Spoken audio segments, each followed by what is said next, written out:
Откупот на пченица за стоковните резерви веќе ги дава првите резултати на пазарот. Земјоделците добија за гарантиран пласман и сигурна цена.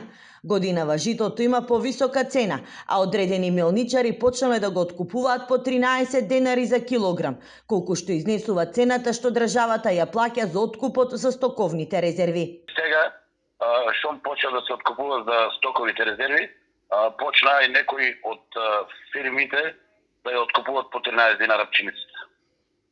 Претходно беше по 12 денара сега за сега со 1 денар, меѓутоа 1 денар не е пак малку. Годинава за прв пат државните резерви нема да се полнат со пченица од странство, туку со производство на домашните земјоделци. Согласно планот, треба да се откупи околу 9000 тони меркантилна пченица. Тоа се дешава сега прва година да се откупува стоковите резерви да откупуваат од наша пченица. Секој индивидуален земјоделец може да продаде од 5 до 30 тона пченица. Тоа е за да бидат опфанати повише земјоделци.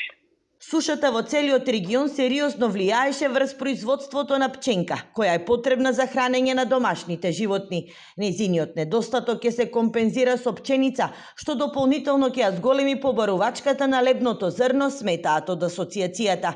Под пченица во државата беа посејани околу 70.000 хектари. За разлика од лани, површините се зголемени за 2%.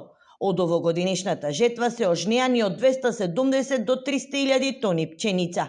Освен жито, за стоковни резерви ќе се откупува и оризова арпа.